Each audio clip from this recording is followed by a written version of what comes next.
പാകിസ്ഥാനിൽ ഇന്ന് രാവിലെ വലിയ ചാവേറാക്രമണങ്ങൾ ഉണ്ടായി. പാകിസ്ഥാനെ തന്നെ പിടിച്ചു കുലുക്കുന്ന തരത്തിലുള്ള സ്ഫോടനങ്ങളാണ് അവരുടെ അർദ്ധ സൈനിക സേനാ വിഭാഗത്തിന്റെ ആസ്ഥാനത്ത് ഉണ്ടായിരിക്കുന്നത്. പെഷവാറിൽ അതിൽ 6 മരണം സ്ഥിരീകരിച്ചിരിക്കുന്നു. 3 സൈനിക ഉദ്യോഗസ്ഥർ ഉൾപ്പെടെ 6 പേരാണ് കൊല്ലപ്പെട്ടിരിക്കുന്നത്. അതിൽ 3 പേർ ചാവേറുകൾ ആണ് എന്നതാണ് മനസ്സിലാക്കുന്നത്. 2 വലിയ സ്ഫോടനങ്ങൾ ഉണ്ടായി എന്നതാണ് മനസ്സിലാക്കുന്നത്. 3 ചാവേറുകളാണ് അവിടേക്ക് കടന്ന് എത്തിയത്. അതിൽ ഒരാൾ പൊട്ടിത്തെറിക്കുകയും അങ്ങനെ സുരക്ഷാ ഡ്യൂട്ടിയിൽ ഉണ്ടായിരുന്ന 3 ഉദ്യോഗസ്ഥർ കൊല്ലപ്പെടുകയുമാണ് ഉണ്ടായത്. മറ്റു 2 പേരെ മറ്റ് സുരക്ഷാ ഉദ്യോഗസ്ഥർ വെടിവെച്ച് വീഴ്ത്തുകയായിരുന്നു എന്ന റിപ്പോർട്ടുകളാണ് വന്നിരിക്കുന്നത്. ഇത് ഏറ്റവും പ്രധാനം, നമ്മൾ ആ ദൃശ്യങ്ങളാണ് ഇപ്പോൾ കാണുന്നത്. അതീവ സുരക്ഷാ മേഖലയിലാണ് ഈ സ്ഫോടനം ഉണ്ടായത് എന്നതാണ് ഏറ്റവും പ്രധാനപ്പെട്ട കാര്യം. എങ്ങനെയാണ് ഈ ആക്രമണം ഉണ്ടായതെന്ന് നോക്കിയാൽ പുലർച്ചെ ഖൈബർ പഖ്തൂൺഖ്വ പ്രവിശ്യയുടെ തലസ്ഥാനമായ പെഷവാറിൽ സദ്ദാർ മെയിൻ റോഡിലുള്ള ഫ്രോണ്ടിയർ കോൺസ്റ്റാബുലറി ആസ്ഥാനത്താണ്. അതൊരു അർദ്ധ സൈനിക സേനാ വിഭാഗമാണ്. അങ്ങനെ FCയുടെ ആസ്ഥാനത്താണ് തീവ്രവാദികൾ നുഴഞ്ഞു കയറി ആക്രമണം നടത്തിയത്. ഭീകര സംഘടനകളെ അമർച്ച ചെയ്യാനെന്ന പേരിൽ പാകിസ്ഥാൻ രൂപീകരിച്ചതാണ് ഈ ഫ്രോണ്ടിയർ കോൺസ്റ്റാബുലറി എന്ന വിഭാഗത്തെ. അപ്പോൾ ഭീകര സംഘങ്ങളെ അടിച്ചമർത്താൻ രൂപീകരിച്ച സേനാ വിഭാഗത്തിന്റെ ആസ്ഥാനത്ത് തന്നെ ഭീകരർ എത്തി ചാവേറാക്രമണം നടത്തിയിരിക്കുന്നു എന്നതാണ് അതിലെ ഞെട്ടിക്കുന്ന വിവരം. ഈ വിഭാഗത്തിന്റെ ആസ്ഥാന മന്ദിരത്തിൽ 3 ചാവേറുകളാണ് സ്ഫോടനത്തിന് തയ്യാറായി വളരെ ആസൂത്രിതമായി നടത്തിയ ഒരു സ്ഫോടനമായിരുന്നു. 3 ചാവേറുകൾ ദേഹത്ത് സ്ഫോടക വസ്തുക്കൾ കെട്ടിവെച്ച് അവിടേക്ക് എത്തുന്നു, കെട്ടിടത്തിലേക്ക് ഇരച്ചു കയറുന്നു. ആദ്യ ചാവേർ ഈ ആസ്ഥാനത്തിന്റെ പ്രധാന കവാടത്തിൽ തന്നെ പൊട്ടിത്തെറിക്കുന്നു. ഈ സ്ഫോടനത്തിൽ ഗേറ്റിൽ ഉണ്ടായിരുന്ന 3 സുരക്ഷാ ഉദ്യോഗസ്ഥർ കൊല്ലപ്പെടുന്നു. മറ്റ് 2 പേർ ഈ വളപ്പിലേക്ക്, ഈ കോമ്പൗണ്ടിനുള്ളിലേക്ക് കടക്കാൻ ശ്രമിക്കുകയാണ്. പക്ഷേ അവരെ സുരക്ഷാ സേന ഇടപെട്ട് അവരെ വധിക്കുന്നു. അല്ലായിരുന്നുവെങ്കിൽ വലിയ നാശനഷ്ടങ്ങൾ അതുണ്ടാക്കിയേനെ. കാരണം അതിനുള്ളിൽ സേനാ വിഭാഗങ്ങളുടെ പരേഡിനുള്ള തയ്യാറെടുപ്പുകൾ നടക്കുകയായിരുന്നു.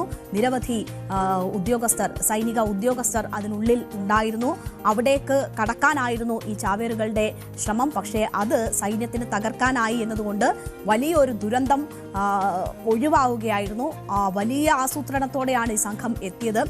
ഇവരുടെ പരേഡ് നടക്കാൻ പോകുന്ന സമയത്ത് സേനാ വിഭാഗങ്ങൾ കൂടുതലുള്ള ആ സ്ഥലത്തേക്ക് എത്തി പൊട്ടിത്തെറിക്കുകയായിരുന്നു ചാവേറുകളുടെ ലക്ഷ്യം എന്നതാണ് മനസ്സിലാകുന്നത്.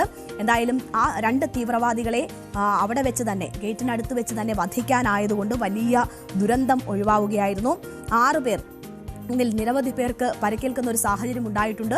അതിൽ 6 പേർ സിവിലിയൻസ് ആണ് എന്നതുകൂടി ഇപ്പോൾ സ്ഥിരീകരിക്കപ്പെടുകയാണ്. സംഭവത്തെ തുടർന്ന് സൈന്യവും പോലീസും പ്രദേശമാകെ വളഞ്ഞിട്ടുണ്ട്, കർഫ്യൂ ഏർപ്പെടുത്തിയിട്ടുണ്ട്, വലിയ സുരക്ഷാ സന്നാഹങ്ങളൊക്കെ ഒരുക്കിയിട്ടുണ്ട്. എന്തായാലും പാകിസ്ഥാനെ വലിയ രീതിയിൽ പിടിച്ചു കുലുക്കുന്ന ഒരു ഭീകരാക്രമണമാണ്, ചാവേറാക്രമണമാണ് ഇന്ന് അവിടെ ഉണ്ടായിട്ടുള്ളത്, പെഷവാറിൽ ഉണ്ടായിട്ടുള്ളത്.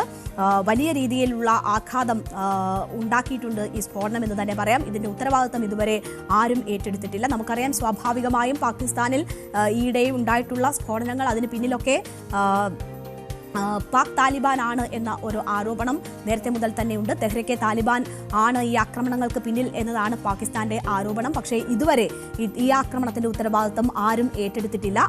ഈ ചാവേറുകളായി എത്തിയവരുടെ DNA പരിശോധനയിലൂടെ ആയിരിക്കും ഇവരുടെ കൂടുതൽ വിവരങ്ങൾ ശേഖരിക്കാൻ കഴിയുക. എന്തായാലും അതിനൊക്കെയുള്ള നീക്കങ്ങൾ ആരംഭിച്ചിട്ടുണ്ട് എന്നതാണ് മനസ്സിലാക്കുന്നത്. പാകിസ്ഥാൻ പ്രധാനമന്ത്രി ഷഹബാസ് ഷരീഫ് ഈ സംഭവത്തെ അപലപിക്കുകയുണ്ടായി. സൈന്യത്തിന് എന്തായാലും വലിയ ആക്രമണങ്ങളിൽ നിന്ന് രക്ഷിക്കാനായി എന്ന അഭിനന്ദനം അവരെ അറിയിക്കുകയും ചെയ്തു. വലിയ രീതിയിലുള്ള ആഘാതമാണ് പാകിസ്ഥാനെ സംബന്ധിച്ച് ഈ സ്ഫോടനം ഉണ്ടാക്കിയിട്ടുള്ളത്. വലിയ ദുരന്തം ഒഴിവാക്കാൻ കഴിഞ്ഞതിൽ സൈനികരെ അദ്ദേഹം അനുമോദിക്കുന്ന ഒരു സാഹചര്യം കൂടി ഉണ്ടായിട്ടുണ്ട്. സുരക്ഷാ സേനയുടെ സമയബന്ധിതമായ പ്രതികരണത്തെ പ്രശംസിച്ചു. ഈ സംഭവത്തിലെ കുറ്റവാളികളെ എത്രയും പെട്ടെന്ന് നിയമത്തിന്റെ മുന്നിൽ കൊണ്ടുവരും എന്നതാണ് പാകിസ്ഥാൻ പ്രധാനമന്ത്രി ഈ വിഷയത്തിൽ ജനങ്ങൾക്ക് നൽകിയിരിക്കുന്ന ഉറപ്പ്. ഒരു പ്രസ്താവനയിലൂടെയാണ് ഷഹബാസ് ഷരീഫ് ഇക്കാര്യങ്ങൾ വ്യക്തമാക്കിയത്. പാകിസ്ഥാന്റെ അഖണ്ഡതയെ ആക്രമിക്കുന്ന ഭീകരരുടെ ദുഷ്ടപദ്ധതികളെ പരാജയപ്പെടുത്തുമെന്നതാണ് പാകിസ്ഥാൻ പ്രസിഡന്റ് ആസിഫ് അലി സർദാരിയും ഈ വിഷയത്തെ അപലപിച്ചുകൊണ്ട് പറഞ്ഞിരിക്കുന്നത്.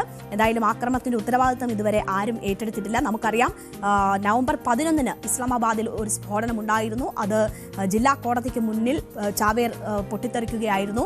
കോടതിക്ക് വളപ്പിനുള്ളിൽ വലിയ ആഘാതം ഉണ്ടാക്കാനാണ് അന്നും ചാവേർ ലക്ഷ്യമിട്ടിരുന്നത്. പക്ഷേ അത് സുരക്ഷാ ഉദ്യോഗസ്ഥർ ഇടപെട്ട് തടയുന്നു. അപ്പോൾ ചാവേർ പോലീസ് വാഹനത്തിൽ സ്വന്തം വാഹനം ഇടിപ്പിച്ച് വലിയ സ്ഫോടനമുണ്ടാക്കുകയായിരുന്നു. 12ഓളം മനുഷ്യർ അവിടെ കൊല്ലപ്പെടുന്ന സാഹചര്യമുണ്ടായി. നമുക്കറിയാം ഡൽഹിയിൽ ഒരു ചാവേർ ആക്രമണം നവംബർ 10 ഉണ്ടാകുന്നു. അതിന് തൊട്ടടുത്ത ദിവസമാണ്, അല്ലെങ്കിൽ ഏതാണ്ട് 17 മണിക്കൂറിന് ശേഷമാണ് പാകിസ്ഥാനിൽ ആ സ്ഫോടനം ഉണ്ടാകുന്നത്. പാകിസ്ഥാനിലുണ്ടായ സ്ഫോടനത്തിന് പിന്നിൽ താലിബാനാണ്, അഫ്ഗാനിസ്ഥാന് പങ്കുണ്ടെന്നും ഇന്ത്യയുടെ നിർദ്ദേശപ്രകാരം അഫ്ഗാൻ ആസൂത്രണം ചെയ്തതാണ് അത്തരം സ്ഫോടനങ്ങളെന്നും വലിയ ഒരു ആരോപണം പാകിസ്ഥാന്റെ ഭാഗത്തു നിന്നും ഉണ്ടാവുകയും ഇന്ത്യ അത് തള്ളിക്കളയും ഒക്കെ ചെയ്തതാണ്. സ്വന്തം ജനങ്ങളെ പോലും തെറ്റിദ്ധരിപ്പിക്കാനാണ് പാകിസ്ഥാൻ ശ്രമിക്കുന്നത് എന്നതുൾപ്പെടെയുള്ള മറുപടി ഇന്ത്യ അതുമായി ബന്ധപ്പെട്ട് നൽകിയതാണ്. എന്തായാലും ഇത്തവണ അത്തരം ആരോപണങ്ങളിലേക്കൊന്നും പാകിസ്ഥാൻ കടന്നിട്ടില്ല. പക്ഷേ ഇതിന്റെ ഉത്തരവാദിത്തം ആരും ഏറ്റെടുത്തിട്ടില്ല ഇതുവരെ എന്ന സാഹചര്യം കൂടിയുണ്ട്. പാകിസ്ഥാനിലെ സാഹചര്യങ്ങൾ നോക്കുകയാണെങ്കിൽ അവിടെ ഉണ്ടാകുന്ന ഭീകരാക്രമണങ്ങളിൽ വലിയ ഒരു വർധന ഈ അടുത്തായി ഉണ്ടാകുന്നു എന്നത് വേണം നമ്മൾ കാണാൻ. 1517 ഭീകരാക്രമണങ്ങളാണ് ഇതുവരെ ഈ നവംബർ വരെ പാകിസ്ഥാനിൽ ഈ വർഷം റിപ്പോർട്ട് ചെയ്തിട്ടുള്ളത്. അത് വലിയ വർധന ഇതുമായി ബന്ധപ്പെട്ടുണ്ടാകുന്നു എന്നതിൻ്റെ കണക്കുകളാണ് ഇപ്പോൾ പുറത്തുവരുന്നത്. സൗത്ത് ഏഷ്യ ടെററിസം പോർട്രേറ്റിന്റെ കണക്കനുസരിച്ചാണ് ഈ വലിയ വർധന ഇതുമായി ബന്ധപ്പെട്ട് പാകിസ്ഥാനിലെ ഭീകരാക്രമണങ്ങളുമായി ബന്ധപ്പെട്ടുണ്ടാകുന്നു എന്നത് മനസ്സിലാകുന്നത്. 2024 1303 സ്ഫോടനങ്ങളായിരുന്നു റിപ്പോർട്ട് ചെയ്തതെങ്കിൽ ഇത്തവണ അത് നവംബറിൽ തന്നെ 1517 ഉയർന്നിട്ടുണ്ട്. 2023 923 ഭീകരാക്രമണങ്ങളായിരുന്നു ഉണ്ടായിരുന്നത്. 2022 630 ആ കണക്കാണ് ഇപ്പോൾ അതിൻ്റെ ഇരട്ടിയിലധികമായി വർദ്ധിച്ചിരിക്കുന്ന ഒരു സാഹചര്യം ഉണ്ടാകുന്നത്.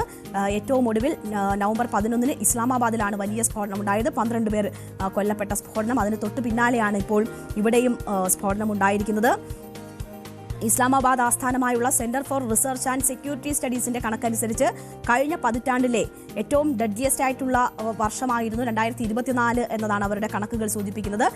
സ്ഫോടനങ്ങളുടെ എണ്ണം ഈ 2025 കുറവാണ് എങ്കിൽ പോലും 2526 മരണം ഈ ഭീകരാക്രമണങ്ങളോ അല്ലെങ്കിൽ അതുമായി ബന്ധപ്പെട്ടുള്ള പ്രവർത്തനങ്ങളിലോ ഉണ്ടായിട്ടുണ്ട് പാകിസ്ഥാനിൽ എന്നതാണ്. 2526 മരണം ഒറ്റ വർഷം തന്നെ റിപ്പോർട്ട് ചെയ്യുന്ന സാഹചര്യം 2024 ഉണ്ടായിട്ടുണ്ട്. 700 സുരക്ഷാ ഉദ്യോഗസ്ഥരും 900 സിവിലിയൻസും അതിൽ മരിച്ചു. 900 റിബലുകളുമാണ് കൊല്ലപ്പെട്ടത് എന്നതാണ് മനസ്സിലാക്കുന്നത്. എന്തായാലും പാകിസ്ഥാനെ സംബന്ധിച്ച് വലിയ തരത്തിലുള്ള ആഭ്യന്തര പ്രശ്നങ്ങൾ അവർ നേരിട്ടുകൊണ്ടിരിക്കുകയാണ്. എല്ലാ പ്രവിശ്യകളിലും പ്രശ്നങ്ങൾ നിലനിൽക്കുന്നു. ഇപ്പോൾ അഫ്ഗാനുമായിട്ടുള്ള വലിയ രീതിയിലുള്ള ഏറ്റുമുട്ടൽ നടന്നുകൊണ്ടിരിക്കുകയാണ്. ആ ഘട്ടത്തിൽ ഈ പെഷവാർ ഖൈബർ പഖ്തൂൺഖ മേഖലയിൽ ഉൾപ്പെടെ നിരന്തരം ഇത്തരം ഭീകരാക്രമണങ്ങൾ ഉണ്ടായിക്കൊണ്ടേയിരിക്കുന്നു എന്ന സാഹചര്യമാണുള്ളത്. തെഹ്രിക്കെ താലിബാൻ ആണ് ഇതിന് പിന്നിൽ എന്നതാണ് പാകിസ്ഥാൻ ആരോപിക്കുന്നത്. ഇതുമായി ബന്ധപ്പെട്ട് അഫ്ഗാനുമായിട്ടൊക്കെ വലിയ രീതിയിലുള്ള അഭിപ്രായ ഭിന്നതകൾ ഉടലെടുക്കുകയും ഇന്ത്യ അഫ്ഗാൻ ബന്ധം മെച്ചപ്പെടുന്ന സാഹചര്യത്തിൽ അത് പാകിസ്ഥാൻ വലിയ പ്രകോപനം സൃഷ്ടിക്കുകയും ഒക്കെ ചെയ്ത ഒരു സാഹചര്യമുണ്ട്. ഇപ്പോഴും വെടിനിർത്തൽ സംബന്ധിച്ചുള്ള അല്ലെങ്കിൽ പ്രശ്ന പരിഹാരം പൂർണ്ണമായും ഉണ്ടാകാത്ത സാഹചര്യമുണ്ട്. താൽക്കാലിക വെടിനിർത്തൽ മാത്രമാണ് മേഖലയിൽ ഉള്ളത് എന്ന ഒരു സാഹചര്യമൊക്കെ ഉണ്ട്. അപ്പോഴും പാകിസ്ഥാന്റെ പ്രധാനമന്ത്രിയും പ്രതിരോധ മന്ത്രിയും ഒക്കെ തങ്ങൾ ഇരു രാഷ്ട്രങ്ങളുമായും യുദ്ധത്തിന് തയ്യാറാണ് എന്ന് വീമ്പിളക്കുന്നതുമൊക്കെ നമ്മൾ കേൾക്കാറുണ്ട്. അഫ്ഗാനുമായും ഇന്ത്യയുമായും ഒരേ സമയം യുദ്ധത്തിന് തയ്യാറാണ് എന്നതൊക്കെ വീമ്പിളക്കിക്കൊണ്ട് ഈ പാകിസ്ഥാൻ പ്രധാനമന്ത്രിയും പ്രസിഡന്റും ഒക്കെ ഇങ്ങനെ ആവർത്തിച്ച് പറയുന്ന സാഹചര്യമുണ്ട് എങ്കിൽ പോലും ഇതാണ് പാകിസ്ഥാന്റെ യാഥാർത്ഥ്യം. ഭീകരാക്രമണങ്ങൾ തുടർക്കഥയായി മാറിയിരിക്കുന്നു പാകിസ്ഥാനിൽ. നവംബർ 11 നടന്ന 12 പേരുടെ ജീവനെടുത്ത സ്ഫോടനത്തിന് പിന്നാലെയാണ് ഇപ്പോൾ അവരുടെ പ്രധാന സുരക്ഷാ മേഖലയിൽ തന്നെ കടന്നു കയറി ചാവേറുകൾ ആക്രമണം നടത്തിയിരിക്കുന്നത്. ഇതുവരെ 6 മരണം സ്ഥിരീകരിക്കപ്പെടുന്ന സാഹചര്യം ഉണ്ടായിരിക്കുന്നു.